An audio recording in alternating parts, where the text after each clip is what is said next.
Welcome back to Beat Skematix. I'm Joe Hanley. This is part 4, the final part of Jay-Z's Empire State of Mind. I'm going to show you how to put the finishing touches on this beat now that we've rebuilt it from the ground up.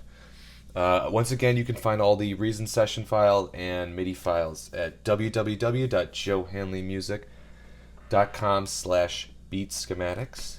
And I'm going to show you how to put on the final mixing and mastering touches.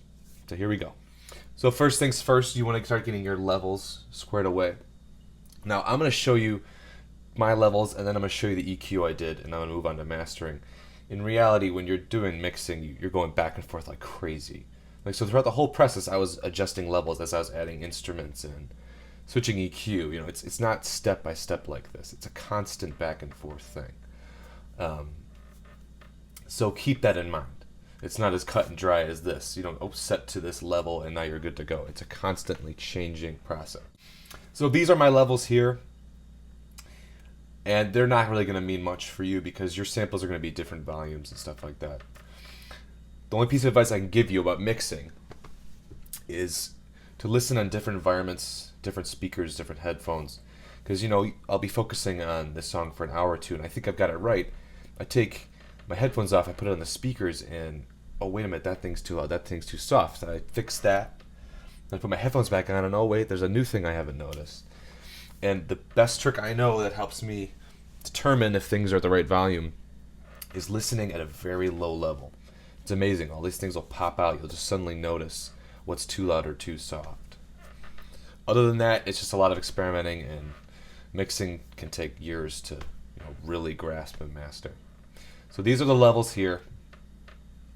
We're going to move down and we're going to EQ and compress a couple more things. Starting with the drums. I'm going to put a little compression on the kick drum.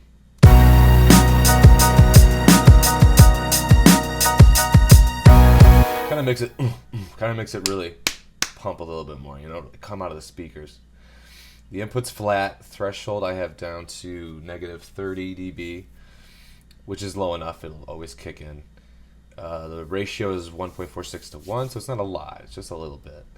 The attack is 15 milliseconds, so it's enough to let a little bit of the attack come through. So we're going to get a little bit more of that punch at the beginning of the kick sample. So it's really hitting you in the chest. Because if you listen to Jay-Z's version, his record, the kick is really loud. It's really out front, which is common in hip-hop. So you really want it to cut through everything else. The release is long, and I had to increase the output gain to make up for the fact that the input gain, or to make up for the fact that the compression brought the level down a little bit. The last thing was this EQ I added. That's just because my particular sample had a lot of beater to it, and his doesn't. So I went up in the highs here.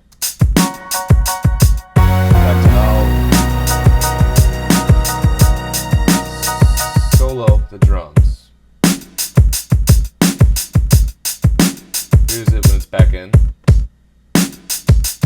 Yes, you can really hear when they're solo.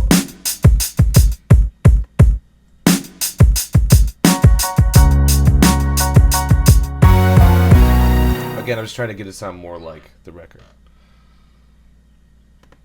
Next is the bass. Bass is a little too boomy in some areas and not full enough in others. It's just nice. It just needs to be this sort of smooth low end. So add an EQ to this as well.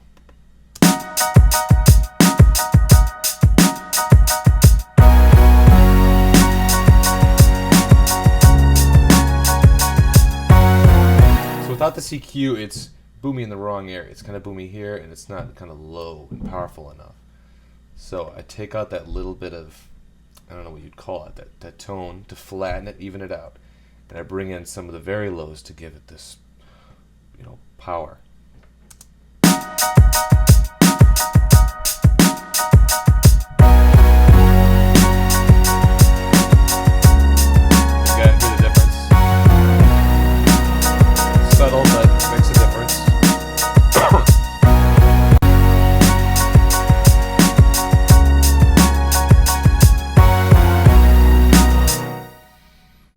one more thing, the piano distortion EQ. It's taking up a lot of space.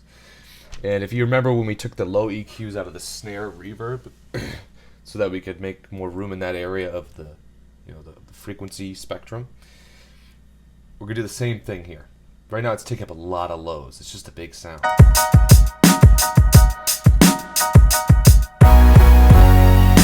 With this on, a lot less. So you really hear how the whole mix just got clear, back on.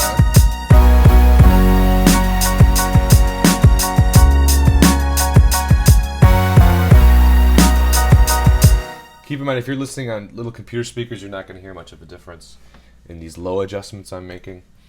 But if you're listening on a nice stereo or in a car or something like that, this stuff makes a big difference. And that is all the extra EQing I wanted to do. So that's the mix. The last thing we would do is put some basic mastering on there. And I've actually had it on the whole time. I normally do not work like that. I do the mastering last.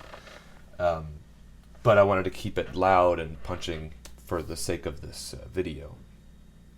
So I'm going to turn them off now so you can hear the difference. So obviously one big thing is it's a lot quieter. That's courtesy of this maximizer down here. Get the input up, the output up, and some soft clip.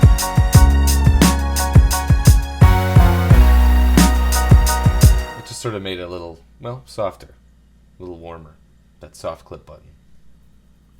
So that made it louder. And then the compressor, very common. You want to put on the master bus, which is what we're doing, like 2, 3, no more than 3 decibels of compression on it. It's very subtle, but it really helps to kind of glue the mix together.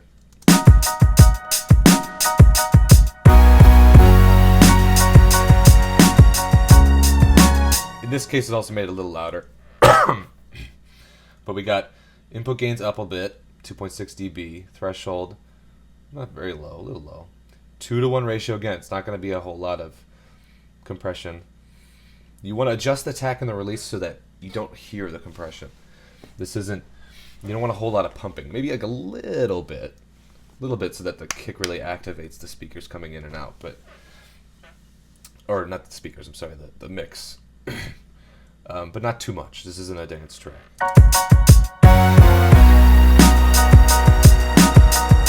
And the last thing is EQ. This is a low cut. Gets rid of everything below 30 hertz, which you can't hear anyway. Most speakers can't generate. And then we did a little bit of boost up in the highs. The frequency is all up to 16.48 kilohertz. Just like 3 dB of boost there. It just makes things a little brighter, a little nicer. So here it's kind of dull. Here it's particularly the hi-hat and the noise and that stuff gets a little brighter and everything just sort of opens up. These settings right here are very common to throw on the end of a mix.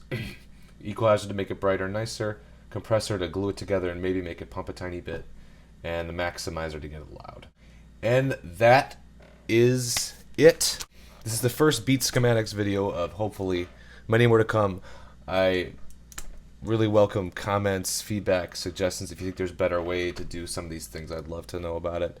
And if you have any specific requests of other beats you want to see dismantled and reassembled, please let me know. You can go to www.joehanleymusic.com/beatschematics, and again, there you can download all the files for these, as well as view all these videos, and shoot me an email. And thanks for watching.